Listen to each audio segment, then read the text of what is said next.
대입시청자 휴스틸 주주 여러분들 반갑습니다. 휴스틸 관련돼서 여러분들이 투자하시면서 알고 계셔야 되는 이슈의 내용들, 그 다음에 주가에 영향을 미칠 만한 요소들 하나하나 살펴드리고 있는 멘토 이진욱입니다. 자, 휴스틸의 주가가 어제 이어서 오늘도 좀 상승이 나왔습니다. 종가에는 조금 아쉽게 밀린 모습들이 있는데 기술적 분석으로 잠시 뒤 포인트 함께 잡아보도록 하겠고, 자, 오늘 여러분들과 함께 나눠볼 주제는 아무래도 이 포항 석유 관련된 얘기겠죠. 자, 이 석유가 있다라고 판단한 회사 과연 믿을만한가, 이 부분에 대해서 좀 어떤 회사인지 함께 파헤쳐보는 시간들 가져보도록 하겠고, 그리고 우리나라가 사실 이 산유국의 역사가 처음은 아니거든요. 그래서 이런 포항 석유 관련된 과거 이야기부터 좀 재밌는 시간들 오늘 함께 보내보도록 하겠습니다. 자, 우리 휴스틸이 이번에 석유 관련된 테마에 엮이게 된 계기는 바로 강간회사이기 때문이다. 이 석유와 유정용, 말 그대로 가스라던가 이 석유를 흘려보낼 때 필요한 강간이 되겠다라고 보시면 될 것 같고, 아직까지는 사실은 이게 시추 작업을 이제 들어간다라고 하잖아요. 그래서 시추 작업에서는 사실 송유관이랑 강간이 필요하지 않을 수 있습니다. 근데 중요한 것은 이게 시추를 하고 나서 정말 이 사업의 타당성이 이거는 해도 되겠다라고 판결이 나잖아요. 그럼 저는 그때부터 이 강간 회사들이 좀 올라갈 수 있는 여력이 높지 않을까, 이런 생각이 듭니다. 자, 결국에는 석유를 채취해 그거를 옮기는데 뭐가 필요하다? 이 강간이 필요한 거거든요. 그렇기 때문에 향후에 좀 수혜를 크게 받을 수 있는 테마 중에 하나다라고 알고 계시면 좋을 것 같습니다. 그래서 휴스틸은 예전부터 2002년도 때도 이 동해전 가스가 있었을 때 이 파이프 공급을 한 이력이 있습니다. 그렇기 때문에 아직까지는 해당 뉴스가 뭐 시장에서 드러나고 있는 것 같지는 않은데, 요 뉴스가 만약에 다시 한번 더 부각이 된다라고 하면 관련주, 특히 대장주의 역할을 좀 보여주지 않을까, 이런 기대감을 좀 가져볼 수 있을 것 같습니다. 자, 그럼 이제 이 포항 석유 관련된 이슈를 함께 좀 얘기 나눠보도록 하겠습니다. 자, 여기는 이번에 석유와 가스가 처음 발견된 지역은 아니고요. 이 과거에서부터 꾸준히 이슈가 되던 곳이긴 합니다. 자, 처음 이제 발견이 된 것은 1976년도 때 이 박정희 정권 때였죠. 이때 이제 영일만 이 석유를 처음 발표를 하게 됩니다. 발견을 하게 되면서. 그래서 이제 1차 오일 쇼크가 당시에 있었던 국민들은 이제 TV를 보면서 정말 만세를 외칠 정도로 기뻐했었는데, 근데 여기서 이제 발견이 된 게 기름이 원유가 결국에는 아니다라고 확인이 되면서 결국에는 경제성이 없다, 이렇게 한번 이제 일단락되는 사건들이 발생을 하게 됐죠.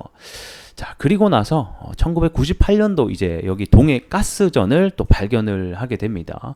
이때 이제 탐사 시추에 성공을 하게 된 이제 한국 최초의 가스전이다라고 보시면 될 것 같고, 양은 500만 톤 정도, 사실 뭐 크진 않습니다. 굉장히 작은 양이었는데, 어쨌든 간에 요거를 이제 시추에 성공을 해서 2004년부터 해서 자, 11월부터 해서 1,000톤씩 생산을 하게 됩니다. 그래서 요게 2021년도까지 실제로 가스를 생산을 하긴 했었어요. 근데 현재는 이제 생산시설 철거를 진행 중에 있고요. 그래서 이 동해전 가스전 같은 경우에는 17년 동안 약 1조 2천억 원 정도를 투자를 해가지고 총 2조 6천억 정도가 달성이 된 프로젝트이기도 합니다. 그래서 이때 이제 개발을 시작하기 전에는 뭐 한 정부 수입이 뭐 한 4천억 정도 수입이 될 것이라고 예상이 됐는데, 막상 해보고 나니까 한 450억 정도밖에 수입이 안 나왔었거든요. 그만큼 이 개발에 대한 타당성 논란이 있던 곳이기도 했었습니다. 자, 그뿐만 아닙니다.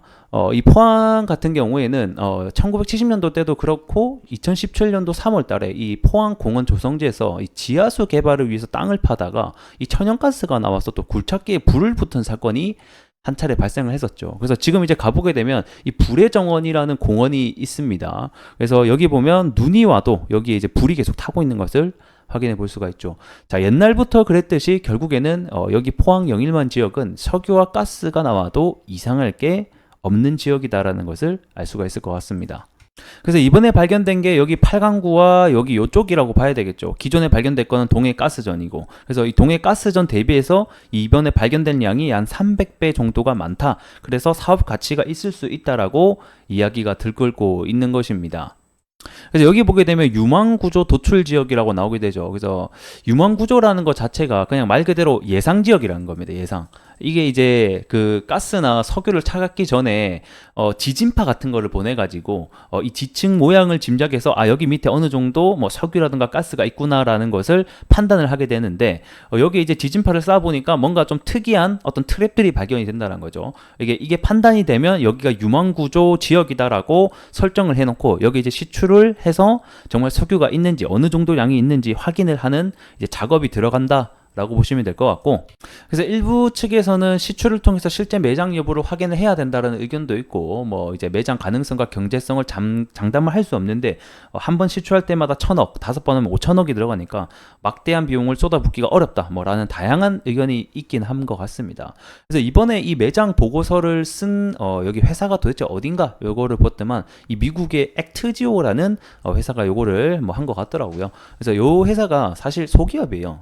종업원 한 10명 정도밖에 안 되는 작은 회사라고 지금 보여지고 있는데, 근데 중요한 것은 여기에 있는 이 CEO가 이 미국 세대 최대 기업 중에 하나죠. 이 석유, 이 엑슨모빌의 당시 엄청나게 그 매장량을 하나 발견을 했었던 이 남미 광구의 이 시추 탐사를 주도했던 인물 중에 하나이기도 하고, 다른 광구 역시 발견을 했던 인물이어서 그래서 어느 정도 신뢰도는 있지 않을까, 저는 또 이런 생각을 하게 됩니다. 그래서 뭐 결국에는 이 프로젝트명 대왕고래라고 해서 오는 11월 12월부터 시추 탐사가 나설 것으로 예상이 되고 있죠. 그래서 그만큼 시장에서는 신선한 재료라고 또 판단을 하고 있고, 만약에 정말 발견이 된다라고 하면 이게 이제 또 우리나라가 뭐 한 차례 이 가스를 캐낸 적은 있지만 또 산유국으로 될 수 있는 중요한 기로에 놓여 있다 보니까 굉장히 또 시장에서는 뜨겁게 반응을 하고 있는 것 같습니다. 그래서 여기서 우리가 생각을 해봐야 될 것은 올해 말까지 일단은 이러한 일정들이 있으니까 그 전까지 계속해서 이와 관련된 뉴스가 나올 때마다, 이슈가 나올 때마다 이 관련주들이 재료와 일정으로 크게 움직일 수 있다는 점도 알고 계시면 될 것 같고요. 올해 말쯤 되면 뭐 이와 관련된 어느 정도 매장량이 있는지 나오지 않을까요? 그래서 이 정도 일정이 있다라고 보시면 될 것 같습니다. 자, 차트로 마무리해 보도록 하겠습니다. 자, 오늘 종가가 조금 상승분을 반납을 하는 상황들이 발생을 하긴 했으나, 저는 뭐 이번 주까지는 계속해서 이 석유 관련된 테마들이 움직여주지 않을까 이런 또 생각이 듭니다. 여전히 이 가스관 테마 중에서는 이 동양철관이라는 종목이 점상한가를 가면서 이 테마는 살아있다라는 것을 여전히 보여준 또 하루가 됐을 것 같고, 이에 따라서 우리 관광회사들도 추가적인 상승도 나오지 않겠나 좀 기대를 해볼 수 있을 것 같습니다. 그리고 내일 그 제가 말씀드린 그 보고서를 쓴 회사 있죠. 그 회사의 고문이 또 내일 한국에 방문 예정이라고 있다고 하니까 단기적인 시세는 이번 주에서 계속해서 변동성을 나타낼 확률이 높다 이렇게 보여집니다. 1차적으로는 이 노란색 선인 21선이 좀 지지가 좀 잘 받고 반등이 나와주는지 여부가 중요할 것 같고요.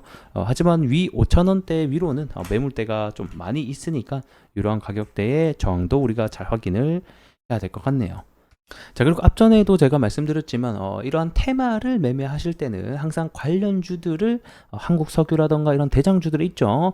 그런 애들을 관심 종목을 잘 등록을 해 놓으시고 얘네들을 지표를 삼으시고 매매를 하시는 게 좋습니다. 얘네들이 하락이 나오면 같이 추가 하락이 나올 가능성이 높기 때문에 우리가 같은 지표로서 역할을 잘 관심 종목 해놓고 보자 이렇게 좀 설명을 드리면서 오늘 마감을 해보도록 하겠습니다. 자, 좋아요, 구독으로 한 번씩 큰 힘 주시면 감사하겠고 전 또 다음 시간에 뵙도록 할게요.